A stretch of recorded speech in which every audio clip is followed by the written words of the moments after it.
नमस्कार महाराष्ट्र. दिशा महाराष्ट्राची या यूट्यूब चॅनलमध्ये आपलं सर्वांचं स्वागत आहे. मी तुषार नेवरेकर. आपल्या दिशा महाराष्ट्राची या यूट्यूब चॅनलच्या माध्यमातून असाही एक अवलिया हा आपला उपक्रम गेले अनेक दिवसापासून चालू केलेला आहे. या एपिसोडमध्ये समाजातील जे असंख्य व्यक्तिमत्व आहेत, जी पडद्यामागे आहेत, त्यांना पडद्यासमोर आणण्याचं काम आपण दिशा महाराष्ट्राची या यूट्यूब चॅनलच्या माध्यमातून असाही एक अवलिया या उपक्रमाद्वारे करत असतो. गेल्या 10 एपिसोडमध्ये आपण 10 वेगवेगळ्या व्यक्तिमत्वांचा शोध घेऊन त्यांच्यासोबत गप्पा मारलेल्या आहेत. त्यांना आतापर्यंत आलेल्या अडचणी, त्या अडचणीवर त्यांनी कशा प्रकारे मात केली आणि त्यांच्या भविष्यातील काही संकल्पना असतील, स्वप्न असतील, ते कशा प्रकारे साकार करणार आहेत, त्यांना काय अडचणी आल्या, अडचणींना मात करता करता त्यांना त्यातून काय बोध मिळाला, ते आपण आतापर्यंत अभ्यासलेलं आहे, पाहिलेलं आहे. अशा प्रकारे अनेक व्यक्तिमत्व भविष्यामध्ये आपल्याला मिळणार आहेत. त्यासाठी दिशा महाराष्ट्राची या यूट्यूब चॅनलला आपण सबस्क्राईब करायला विसरू नका. आजचं व्यक्तिमत्व ही खास आहे. खास पुण्यातील आहेत, ज्यांचं नाव आहे शोभनाताई मानकर पोटे. ज्या आपलं घरकाम करत करत जो वेळ मिळतो त्या वेळेपासून जे मुकी प्राणी आहेत, ज्यांच्यावर आपण काही लोक त्यांना खूप त्रास देत असतात, तर काही लोक खूप जवळ करत असतात, खूप माया लावत असतात. पण ह्याच्या पलीकडे त्यांना होणारे उपचार असतील, आजार असतील, या आजारांवर कशा प्रकारे त्या मात करतात, त्यांची ट्रीटमेंट कशा प्रकारे केली जाते, त्यांच्यावर कशा प्रकारे खर्च होतो, त्यांना कुठकुठले आजार होतात, याची सगळी माहिती त्यांना गेल्या 20 वर्षामध्ये झालेली आहे. असंख्य पाळीव प्राण्यांना त्यांनी जवळ केलेले आहे, त्यांचे उपचार देखील केलेले आहेत. कोणाची 1 रुपयाची मदत न घेता त्यांचं हे काम गेले 20 वर्षापासून चालू आहे. अशा एका व्यक्तिमत्वाला आपण भेटणार आहोत, ज्यांचं नाव आहे शोभनाताई मानकर पोटे. तर पाहूया त्यांचा हा जीवन प्रवास. नमस्कार मॅडम. दिशा महाराष्ट्राची या यूट्यूब चॅनलमध्ये आपलं स्वागत आहे. मी आता आपल्या प्रेक्षकांना सांगितलं की तुम्ही मुक्या प्राण्यांना खूप जवळ केलेलं आहे. माणसाला एखादा आपण जवळ करतो, तो काही कालानंतर आपल्याला खूप धोका देऊ शकतो वेगवेगळ्या प्रकारे. पण जर आपण मुक्या प्राण्यांना जीव लावला, मुका प्राणी कोणताही असेल, तो आपल्याला शेवटपर्यंत साथ देत असतो. हे आतापर्यंतची अनेक उदाहरणं आपण वाचलेली आहेत, अनुभवलेली सुद्धा आहेत. अशा प्रकारची आपली एक ओळख दिलेली आपल्या प्रेक्षकांना. तर काय सांगाल तुम्ही या मुक्या प्राण्यांबद्दल? तुमचा हा प्रवास कशा प्रकारे सुरू झाला? माझ्या मुलीला खूप आवड होती. ती शाळेत येताना सॅकमध्येच मांजर वगैरे रस्त्यावरची आणायची. ओके. नंतर एकदा डॉग आणले. तसं मग आम्हाला पण आवड निर्माण झाली. ओके. आता जो हा प्रवास तुमचा झालेला आहे, किती वर्ष झाली? त्या किती वर्षापासून तुम्ही स्टार्ट केलेला आहे? 19 वर्ष झाले. 19 वर्ष झालेली आहेत. आणि ह्या 19 वर्षामध्ये तुम्हाला कुठल्या प्रकारचे अनुभव आले? त्यांना काय प्रॉब्लेम्स होत असतील? जे काही डॉग्स तुम्ही आतापर्यंत जे पाळलेले आहेत, त्यांना ट्रीटमेंट दिली आहे, कशा प्रकारे त्यांचा काय उपाययोजना केलेल्या आहेत त्याच्यावर?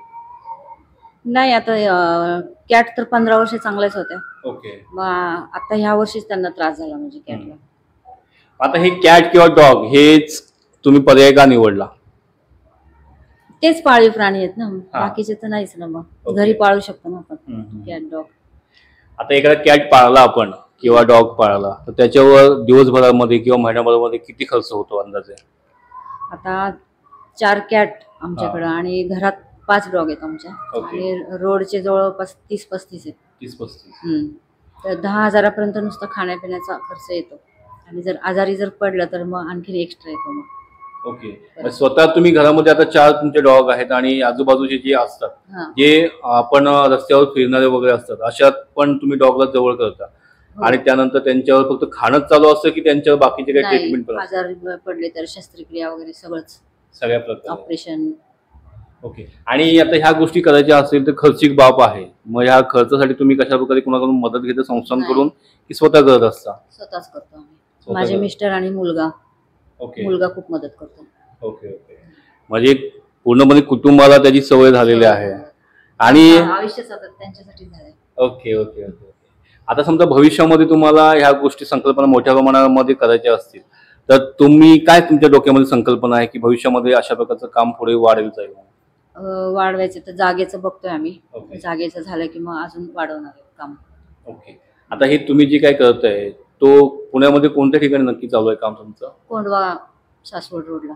ओके. सासवड रोडला कोंडवा हे ठिकाण आहे. त्या ठिकाणामध्ये तुम्ही हे कामकाज करत असता. आता हे काम झालं तुमचं एक वेगळ्या प्रकारचं काम झालं, म्हणजे डॉग किंवा काही एखादं तुम्ही घरामध्ये किंवा बाजूला जागा घेऊन ते काम करत असाल. आणि सामाजिक लेवलला सुद्धा तुम्ही अनेक पुरस्कार घेतलेले आहेत, तुमचं कामकाज चालू आहे. तर इतर कामकाजाबद्दल तुम्ही काय सांगाल?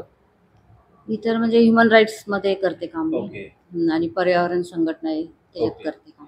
त्याच्यामध्ये ते ह्युमन राईट्स मध्ये तुम्ही काय कशा प्रकारे कामकाज करता आणि पर्यावरण संरक्षणामध्ये कशा प्रकारे? ह्युमन राईट्स मध्ये महिलांसाठी करते. महिलांसाठी. ओके. आता महिलांसाठी काम करत असताना तुम्हाला अशा प्रकारचा कुठला अनुभव आला की एखाद्या महिलेचा प्रॉब्लेम सॉल्व्ह झाला असेल किंवा तिला कोणत्या प्रकारचे प्रॉब्लेम्स क्रिएट होतात, तयार होतात, अशा प्रकारचं एखादं उदाहरण? उदाहरण मी आतापर्यंत वृद्धाश्रम मध्येच हे केलं काम ओके. महिलांसाठी. वृद्धाश्रम, अनाथ आश्रम असे पण ओके. काम. मग हे वृद्धाश्रम तुमचं स्वतःचं आहे नाही की? नाही, भेट देते मग मी तिथं. ओके. त्यांना खाऊ वाटप वगैरे करते. ओके. ओके. आता आपण पहिला विषय घेतला होता की तुम्ही जे रस्त्यावर फिरणारे डॉग वगैरे असतील त्यांचं हे डेली, समजा एक दिवस तुमच्याकडे डॉग आला तो दुसऱ्या दिवशी तोच येतो की वेगवेगळ्या प्रकारचे येत असतात? तेच असतात. आता आमच्या घरातले 5 आहेत. हा. सोसायटीतले जवळपास 10-12 असतील. हा. आणि बाकीचे थोडे लांबचे ओके. तेच असतात. पण ओके. त्यांचं बघून बघून अजून पण 1-2 वाढत असतात. हा. मग अशी संख्या वाढत राहते. ओके. त्यामुळे लोक पण थोडीशी हे करतात. मग ओके. नका देऊ जेवण त्यांना, तुम्ही नाही दिलं की ते निघून जातील. ओके. म्हणजे हा प्रॉब्लेम येतो, लोकांना थोडाफार त्रास होतो. मग तो प्रॉब्लेम तुम्ही कशा प्रकारे सॉर्ट आउट करता मग? काय नाही, जास्त लक्ष नाही देत आणि आमचं काम चालूच ठेवतो मग आम्ही. ओके. मग कुणी अशी कंप्लीट करणं नाही, वगैरे नाही, ह्या काही असं- गोष्टी? नाही, तशी चांगली आहेत लोक, एवढं पण नाही करत काय. ओके. ओके. आणि आता ह्या भविष्यामध्ये ह्या डॉगसाठी सरकारकडे काय तुमची मागणी असेल किंवा तुमचं जे काही स्थानिक राजकारण असेल किंवा स्थानिक तुमचं काय ग्रामपंचायत असेल, पंचायत समिती असेल, नगरपंचायत असेल तुमची, तुम्ही ज्या एरियामध्ये राहतात त्या, तर त्यांच्याकडून तुमच्या काही मागण्या असू शकतात का? नाही, अजून तरी काय तसा प्रयत्न नाही केला आम्ही. ओके. आता सध्या कसं आहे, तुमच्याकडे पैसा आहे तोपर्यंत तुम्ही हे कामकाज करू शकता आणि भविष्यामध्ये जर तुमची संख्या वाढली तुमचं कामकाज करण्याची तर आर्थिक मदतीची गरज असणार आहे. संख्या जर वाढली तर. ओके. आता 40च आहे, 40 पर्यंत. ओके. ओके. 200 पर्यंत जर झाले तर घ्यावाच लागेल मग. ओके. 200 पर्यंत व्हावं अशी इच्छा आहे तुमची? करणार आहे तसं. मग माणसांना सोडून त्या डॉग्स कडे कसं काय यायचं वातावरण झालं?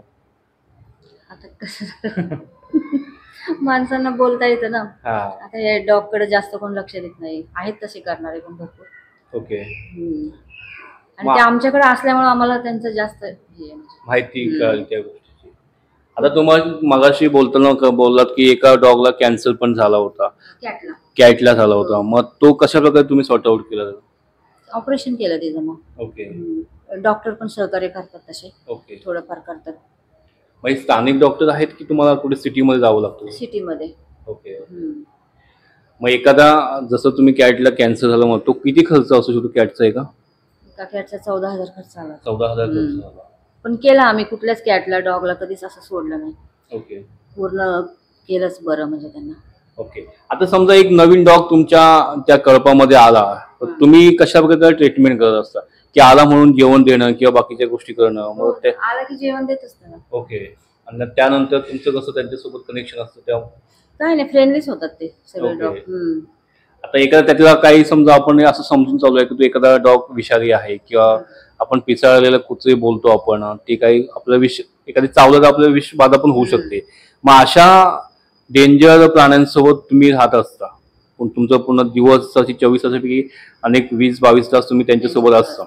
मग ही भीती वाटत नाही का तुम्हाला की जर एखादा डॉग मला चावला तर मला त्याचा काही परिणाम होईल? नाही, ते फ्रेंडली झालेत सगळे, कोणच नाही. उलट त्यांचं कोणावर मारामारी चालली, आम्ही नुसता आवाज दिला तरी ते बाजूला होतात लगेच. ओके. ऐकतात सगळं. ओके. आणि तुमच्या कळपात आल्यानंतर त्याला इंजेक्शन देणं म्हणा किंवा काय? रेबीचं इंजेक्शन वगैरे सगळे देतो आम्ही. कोणतं सगळंच इंजेक्शन करतो. असतं? रेबीचं. रेबीजचं इंजेक्शन. म्हणजे जे त्यांना वॅक्सिन द्यायचे ते सगळे दिलेत. बाहेरच्या डॉगला पण देतो आम्ही. ओके.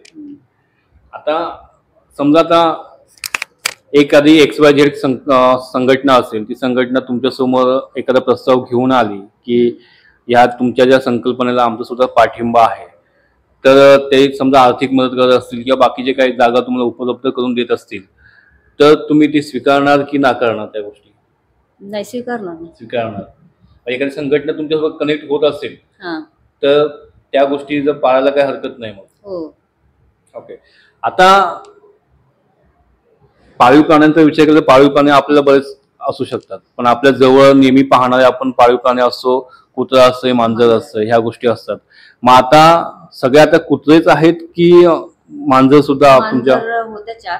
ओके. आता तशा 8 होत्या. नंतर 4 राहिल्या. मग एकीचं ऑपरेशन हे कॅन्सर झाला.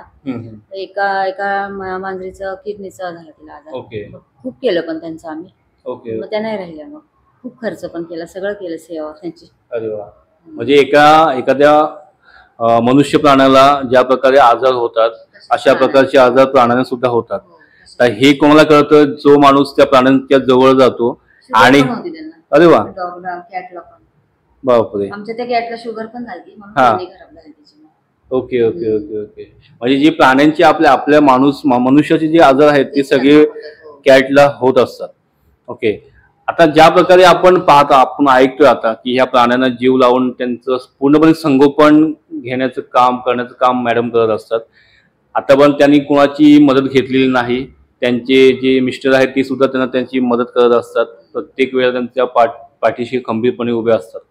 आता एक विचार केला आपण की एका मनुष्याला, एखाद्या नवीन व्यक्तीला आपण समजा जवळ केली, त्यासोबत काही काळ गप्पा मारल्या, काही महिने आपण त्यासोबत सातत्याने कनेक्ट राहिलो, तर काही ना काही वेळेला तो माणूस आपल्याला धोका देऊ शकतो. त्याच्यामध्ये स्वार्थ अनेक असू शकतात.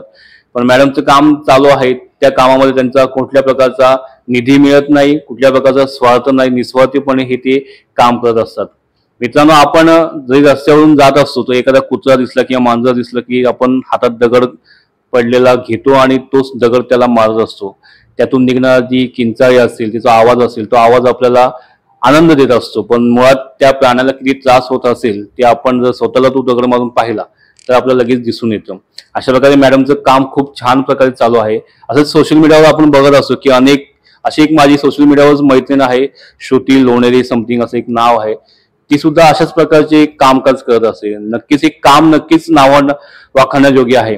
कारण माणसाला एखाद्या जीव लावण्यापेक्षा अशा मुक्या प्राण्याला जीव लावला तर आपल्याला जो काही वेळ आहे, एकांतामधला वेळ आहे किंवा घरी बसून आपला वेळ फुकट जात असेल, तो वेळ जो आहे तो चांगल्या प्रकारे निघत असतो. मॅडमचं काम नक्कीच चांगलं आहे. भविष्यामध्ये त्यांना अशी एखादी संस्था मिळो किंवा गव्हर्नमेंटने अशी कोणती स्कीम निर्माण केली तर अशा प्राण्यांना जे बाहेर उगाच कुठेतरी फिरत असतात, नको ते पडलेलं खात असतात, तर अशा प्राण्यांना एक चांगला सहारा मिळेल. आणि अशाच ज्या काही संस्था असतील त्या संस्थेच्या माध्यमातून त्यांचा पण पुढे गव्हर्नमेंट विचार करेल आणि त्या प्राण्यांचाही विकास होईल. आणि जो माणूस तिथे काम करतोय, ज्या पोटतिडकीने हे कामकाज करत असतोय, त्याचाही शासनाने विचार करावा असं आपल्या चॅनलच्या माध्यमातून मी सांगू इच्छितो. आता मॅडम, अनेक माणसं आपल्याला या माध्यमातून पाहत असतात. त्या माध्यमातून तुम्ही ह्या समोरच्या प्रेक्षकांना या प्राण्यांबद्दल एखादा संदेश कोणता देऊ शकता? कसं म्हणजे आपल्या आजूबाजूच्या डॉगला तरी जेवण द्यावा त्यांनी. 2 डॉगला तरी प्रत्येकाने 2 डॉग द्यावं. आता कसं असतं, सामान्य माणसाचा विचार हा असतो की सगळेच प्राणी चांगले नसतात. पण जर आपण सगळ्या प्राण्यांना जीव लावला तर नक्कीच ते आपल्या म्हणण्याप्रमाणे वागू शकतात. खायला वगैरे दिलं तर तो फ्रेंडली होतच ना. ओके. काही वेळेला कसं होतं, एखाद्या ज्या रस्त्यावरून चालणाऱ्या कुत्र्याला आपण एखादं खाणं दिलं, काही प्यायला पाणी दिलं, तो सतत आपल्या घराजवळ येत असतो. म्हणजे तो एक निवारा शोधत असतो. अशा प्रकारचा एक निवारा तुम्ही तुमच्या घरामध्ये तयार केलेला आहे. आता हे 20 वर्षामध्ये तुम्ही आतापर्यंत किती प्राण्यांना जवळ केलेला आहे? काय आकडा सांगू शकाल? आकडा म्हणजे पहिला आम्ही दुसरीकडे राहायचो, तिथले डॉग होते. नंतर आता आम्ही इकडे आलो कोंडवा सासवडला. ओके. मग आता 20 वर्षामध्ये तुम्ही किती प्रकारच्या प्राण्यांना, किती प्राणी मिळाले? नाही, तेव्हा सुरुवातीला कॅट जास्त होते, 30 होत्या जवळपास. त्यातल्या 4-5 आमच्या जवळ ठेवल्या, बाकीच्या सगळ्या दिल्या असं दत्तक. ओके. आणि आता तेव्हा जवळ एकच डॉग होता, बाहेरचे खूप होते. आता जवळ 5 आहेत, बाहेरचे 35 आहेत. ओके. आणि जे डॉग्स किंवा कॅट तुमच्याकडे आहेत त्या फक्त इंडियन आहेत की बाहेरच्या? इंडियनच आहेत. सर्व प्रकारची प्राणी इंडियनच आहेत. मग त्यांचं खाणं कोणत्या प्रकारचं असतं? त्यांना भात, पेडिग्री, दूध भात, कधी बिस्किट असं देतो. ओके. म्हणजे आपण जे खातो ते नॉर्मल प्राणी खात असतात, त्या व्यतिरिक्त त्यांना काही वेगळं पोषण द्यायची गरज नसते. ओके. आणि त्यांची जी ट्रीटमेंट घेता तुम्ही, जे इंजेक्शन वगैरे काय असेल, त्यांना पुढे काही रोग होऊ नये किंवा आपली सेफ्टी म्हणून, ते किती महिन्यानंतर द्यावं लागतं? कंटिन्यू की एकदाच दिलं की विषय क्लोज होतो? नाही, त्यांचे वॅक्सिन जेवढे आहे तेवढे देतो. किती महिन्यांनी वॅक्सिन असतं त्यांचं? ते लहानपणीच दिलेले, नंतर नाही दिले. मग ओके.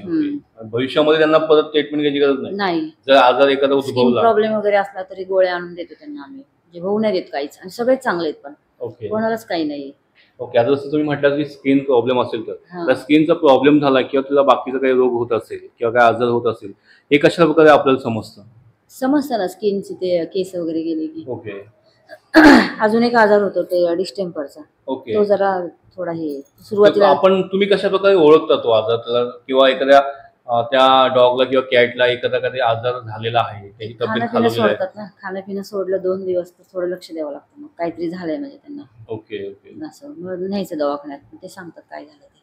आणि सपोज आपल्या तुमच्या त्या एकूण टीम मध्ये त्या जे काही डॉग्स असतील त्याच्यामध्ये 1-2 दिवस समजा 4-5 तिथले डॉग आले नाही तर तुम्ही शोध घेता की तो विषय तिथं त्यांचा संपलेला असतो? नाही येतातच पण एखादं होतं गायब असं. ओके. मग असं वाटतं की कुठं असेल म्हणजे काय झालं असेल का. रोडवरचे असतात ना. मग ते महिनाभर नाही आलं तर असं समजायचं की नाहीच आहे म्हणजे तो. ओके. असं पण होतं. ओके. आता मग तुम्हाला ह्या गेल्या 20 वर्षामध्ये असाही अनुभव आला असेल एखादा आपण जीव लावलेला खूप आपले एवढ्या 10-15 किंवा 25 डॉग मधले किंवा कॅट मधले आपले 1-2 आवडीचे असतात त्यांना आपण जास्त जीव लावतो आणि ज्या वेळेला असं वाटतं की ते आपल्याला सोडून निघून जाते समजा किंवा काय त्यांना एखादा आजार झाला आणि त्यांचा अंत झाला त्यावेळेला तुमची भावना कशी असते? नाही ना वाईट वाटतं खूप. मग खूप करतो ना त्यांच्यासाठी. ओके. ज्या प्रकारे आपली मुलं असतात जसं आपण सांभाळतो त्यांना त्याच प्रकारे आपण त्यांना सांभाळलेले काही आजार झाला तरी आम्ही त्यांना सांभाळतो सोडून नाही देत कुठंच. Okay okay. पूर्ण करतो उपचार सगळे. ओके. एखादा समजा आजारी कुत्रा असेल किंवा काही एखादा आपला मांजर असेल आपण सोसायटीमध्ये राहता आजार झाल्यानंतर बाकीच्यांना सुद्धा त्या गोष्टीची जाणीव होत असेल की एखाद्या कुत्र्याला किंवा काही प्रॉब्लेम झालाय म्हणून मग त्यावेळेला ते लोक कसे तुम्हाला सपोर्ट करतात की काय त्रास देत असतात? नाही तसं तर आजार काही झालेलेच नाही. Okay okay. म्हणजे सहसा त्या लोकांना काही आजार होत नाही एखादा झाला त्याला तर आपण तुम्ही लगेच त्याची ट्रीटमेंट घेत असता. शक्यतो जे डॉगला फिमेल डॉगला पिल्लं झाली तर आम्ही ते इकडे तिकडे देऊन टाकतो लगेच. दत्तक देतो म्हणजे. ओके. मग आता हे तुम्ही जणू काही दत्तक घेतल्याच विषय जसं तुम्ही म्हटलं तर एखादा तुम्हाला समजा मी तुमच्याकडे डॉग घ्यायला आलो तर तुम्ही लगेच डॉग देता की कधी काही प्रोसेस तुमची आहे? असं कोणी येतच नाही आम्हाला जावं लागतं. जेजुरी सासवड इकडे जाऊन आम्ही फोन करून विचारतो. कोण म्हणले की आमच्या इकडे पाहिजे काय मग आम्ही आमच्या खर्चाने नेऊन देतो त्यांना तिथे. Okay okay. आणि मग बघतो पण 1-2-4 महिन्यांनी जाऊन कसे सांभाळतात काय चांगले सांभाळतात. आता म्हणजे हे तुम्ही फोन कोणाला करता ज्याला पाहिजे आपल्याला कसं करणार की त्या माणसाला ते डॉगची गरज आहे? ओळखीचे त्यांनाच. ओके. त्यांना सांगतो आजूबाजूला कोणाला पाहिजे का तुम्हाला शेतात पाहिजे का. ओके. मग असे पाहिजे म्हणले की मग त्यांना फोटो पाठवतो त्या डॉगची छोटी पिल्लं ती त्यांना जो आवडेल तो आम्ही नेऊन देतो तिथं मग. ओके. आता हे जे तुम्ही देता ते जे नेहमी खायला येणारे असतात तेच डॉग असतात की तुम्ही त्यांचीच पिल्लं पण त्यांचं ऑपरेशन पण लगेच करतो आम्ही. ओके. आता हे ऑपरेशन सरकारी तुम्ही हॉस्पिटलमध्ये ओके संस्था आहे ती संस्थेची गाडी ती घेऊन जाते तिथे काय पैसे द्यावे लागत नाही. Okay okay. आणि जास्तच काय आजार झाला तर आपल्याला खर्च करावा लागतो तसं पण ते एनजीओचे असतात ते देतात आपल्याला. रोडच्या डॉग साठी देतात ते. आपल्या घरच्या डॉगचं नाही देत. म्हणजे ही सुविधा गव्हर्नमेंटने केलेली आहे जे रोडचे डॉग असतील त्यांच्यासाठी गव्हर्नमेंट मदत करत असते किंवा एनजीओ काय असतात ते लोक मदत करत असतात. ओके. असा एखादा कुठला प्रसंग सांगाल की त्या डॉगला किंवा कॅटला आपण खूपच जवळ केलेले आहे आणि अचानक तो कुठेतरी त्या कळपापासून लांब गेलेला आहे जो आपल्यापर्यंत परत आलाच नाही असा? नाही तो जातच नाही तर रोज जेवण मिळतं 2 टाइम नाही जात. Okay okay okay okay. सकाळ संध्याकाळ तुमच्याकडे ते जेवण असतं? दुपारी आणि रात्री. दुपारी थोडे कमी असतात रात्री थोडे लांबच्यांना पण देतो ना रात्री जास्त. ओके. मग हे जेवण जे आहे तुम्ही स्वतः बनवता की कसं? मीच बनवते. ओके. छान. माझ्या मिस्टरांची खूप मदत आहे त्याच्यात. ते खूप करतात खूप म्हणजे खूपच. आणि आता तुमची मुलं सुद्धा मोठी आहेत तर मुलं तुम्हाला असं काय बोलत नाही की मम्मी का करते असं काय? त्यांना पण आवड आहे. मुलगा माझा पैसे मागवले की म्हणजे आजारी वगैरे असले कोण आमचा डॉग आजारी आहे तर तो पाठवतो ना पैसे कधीच काय बोलत नाही. Okay okay okay. मुलगी पण करते माझं. ओके. म्हणजे मुक्या प्राण्यांजवळ तुमचा खूप जिव्हाळा लागलेला आहे. ते आहेच म्हणजे मुक्या प्राण्यांची सेवा करायची. छान छान. एक आपण समाजामध्ये वावरत असताना अनेक प्रकारच्या सेवा करत असतो त्याच प्रकारची एक ही भूतदया आपण बोलतो त्या प्रकारे मॅडम करत असतात. गेल्या 20 वर्षामध्ये त्यांना अनेक अनुभव सुद्धा आलेले आहेत. ज्या सोसायटीमध्ये राहतात त्या सोसायटीमध्ये माणसांना काही वेळा त्रास होतो, पण त्या त्रासाकडे त्या दुर्लक्ष करून त्यांचं जे काही काम आहे ते काम नेहमीच मुक्तपणे करत असतात, बिनधास्त करत असतात. त्यांना काही NGO किंवा काही संस्था असतात त्या संस्थांची सुद्धा मदत होत असते. परंतु जेव्हा एखादा मोठा आजार होत असेल तर त्या आजारावर मात करण्यासाठी किंवा त्याचा काही सामना करायचा असेल, काही खर्च असेल, खर्च स्वतः ते त्यांच्या कुटुंबातले जे मेंबर आहेत ते त्यांना करत असतात. अशा प्रकारचे मॅडमचं हे कामकाज चालू आहे. मित्रांनो, दिशा महाराष्ट्राची या YouTube चॅनलच्या माध्यमातून अशा अवलियांचा आपण शोध घेत असतो आणि त्यांना येणारे प्रॉब्लेम्स, त्या प्रॉब्लेम कशा प्रकारे सॉर्ट आउट करत असतात आणि त्यातून त्या काय शिकल्या आणि समोरील व्यक्तींसमोर किंवा समाजासमोर त्यांचा एक वेगळेपण दिसून येतं. एक समोरच्या एखाद्या व्यक्तीला त्यातील एखादा गोष्ट आवडली, तो त्या क्षेत्रामध्ये पाऊल टाकून त्याचं कामकाज करू शकतो. त्या समाजातील एक मार्गदर्शक सुद्धा ठरत असतात. तर मॅडम धन्यवाद, आपण आपल्या दिशा महाराष्ट्राच्या या YouTube चॅनलला भेट दिलीत, तुमच्याजवळ गप्पा मारल्या. गप्पा मारताना आमचं पण बालपण आठवलं की आमची मम्मी अशा प्रकारचे प्राण्यांना जवळ करून, जास्त करून आमच्याकडे कॅट असतात, त्या कॅटला जीव लावून त्यांना दूध पाजल्यापासून सगळ्या गोष्टी करत असतात आणि त्या मोठ्या होतात. मम्मी जवळ त्यांचं खूप कनेक्शन चांगलं असतं. ते दिवस थोडेसे आज आठवले आणि जर खरोखर आपण मुक्या प्राण्यांना जीव लावला तर आपल्याला ते कधीच एकटी सोडणार नाहीत, आपल्याजवळ कायमचे असतात. तुम्ही एखाद्या प्रॉब्लेम्स मध्ये असाल, तुम्ही शांत बसलेले असतात तरी आपल्या डिवोर्सण्याचे काम ते करत असतात. म्हणजे आपल्याला हॅपी ठेवण्याचं काम हे मुकी प्राणी करत असतात. अशा प्रकारचं तुमचं खूप मोठं काम चालू आहे. भविष्यामध्ये माझी तर अशी विनंती असेल सरकारला की असे जे काही काम करणारे व्यक्तिमत्व आहेत त्यांच्यासाठी काहीतरी त्यांनी उपाययोजना कराव्या. काही योजना जर अंमलात आणल्या तर जे भटकी कुत्रे आहेत किंवा मांजर आहेत त्यांच्यासाठी चांगला एक निवारा मिळेल. त्यांना बाहेर काहीतरी उगाच रस्त्यावर पडलेलं खाण्यापेक्षा एक चांगला हक्काचं एखादा निवारा मिळेल आणि त्यातून त्यांचं भविष्य चांगलं चालेल, त्यांचं जीवनमान चांगलं चालू शकेल आणि बाहेर जे नको ते प्रकार घडतात, त्यांना मारणं वगैरे ह्या गोष्टी होतात, त्या गोष्टींवर मात होईल आणि ते हॅपीली जीवन जगू शकतील. तर मॅडम पुन्हा एकदा धन्यवाद, आपण दिशा महाराष्ट्राची या YouTube चॅनलला वेळ दिलात. आपलं कामकाज खूप छान आहे. तुमच्या भविष्यकालीन सर्व कामकाजासाठी आमच्या दिशा महाराष्ट्राची या परिवाराकडून खूप खूप शुभेच्छा असतील. तर मित्रांनो, या होत्या स्वप्नताई मानकर पोटे मॅडम. या अनेक वर्षापासून कामकाज करत आहेत. तुम्ही एपिसोड पूर्ण पाहिला असेलच. जर अशा प्रकारचे व्यक्तिमत्व आपल्या आजूबाजूला जर असतील तर नक्कीच आमच्या जे काही कमेंट बॉक्स असतील, कमेंट बॉक्समध्ये त्यांचे नाव आणि नंबर तुम्ही आम्हाला शेअर करा. आपण त्यांच्यासोबत गप्पा मारू, त्यांचा जीवन प्रवास अभ्यासू आणि भविष्यामध्ये त्यांच्या कोणत्या संकल्पना आहेत ते संकल्पना जाणून घेऊ. आणि हे जाणून घेतल्यानंतर एखाद्या माणसाला, एखाद्या व्यक्तीला त्या समस्येसोबत किंवा त्या संकल्पनेसोबत काम करण्याची इच्छा असेल तो निश्चित त्या व्यक्तीला भेटून आपलं कामकाज करू शकतो. तर मित्रांनो, पाहत राहा दिशा महाराष्ट्राची बातमी आपल्या हक्काची. धन्यवाद.